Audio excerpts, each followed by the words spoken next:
to question God. So, mga kapatid, tatanungin ko sa inyo, kayo din ba dumarating din yung times na pina-question niyo si God? Amen. So, God allows us and even desires our questions because He knows that sometimes we need clarification to understand His will. Tama po ba? And I think hindi lang po siya normal na magtanong. Kung hindi, it is necessary to question God. Amen? Amen. So, questioning God is not a sin. So, biblical po siya. Humans are frail, mahina po tayo, tama po ba? And we have needs in many ways. So, placing our trust in God allows us to ask questions. Tama po ba? Amen. So, for me po, meron akong dalawang question na lagi kong tinatanong kay God. So, number 2 questions lang yung ano. Pero hindi ko alam mga kapatid sa inyo kung ano rin po yung mga question nyo kay God. Pero for me, there are 2 questions na lagi kong tinatanong kay God. So, number 1 question is, in times of trials and suffering. So, kung question po natin si God, sabi ko, Lord, bakit ako, or bakit ako lang ba yung nakakaranas ng ganito? Sumusunod naman ako sa'yo, pero bakit ko nararanasan to? Di ba kapatid, nararanasan nyo rin po ba yun? Amen. So, sabi po sa Bible, sa Psalms 10 verses 1, so biblical po siya, why, Lord, do you stand far off? Sabi po niya. Why do you hide yourself in times of troubles? Lord, mahal mo ba ako?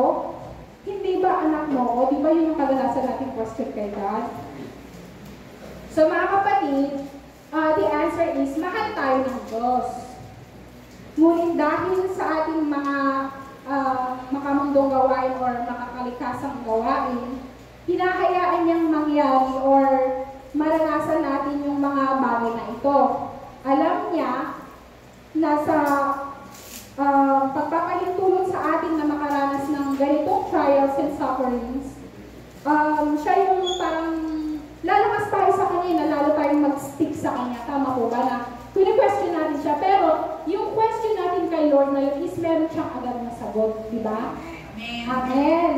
So, last time kasi, kapag tayo ay nanghihina ng lulumay tayo, nagpo-question din tayo, Lord, bakit ko nararanasan to?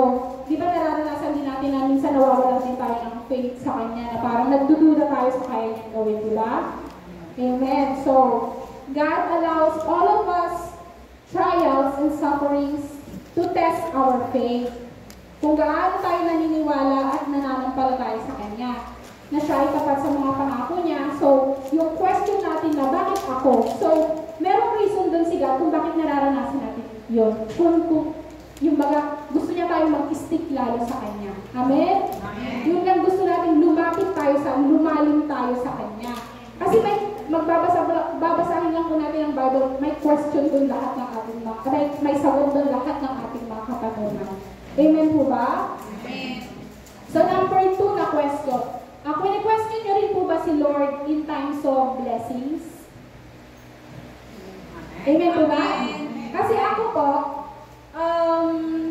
question ko rin po siya, kumare yung humingi ako ng tinapay pero ang binigay niya is croissant with mantikilya.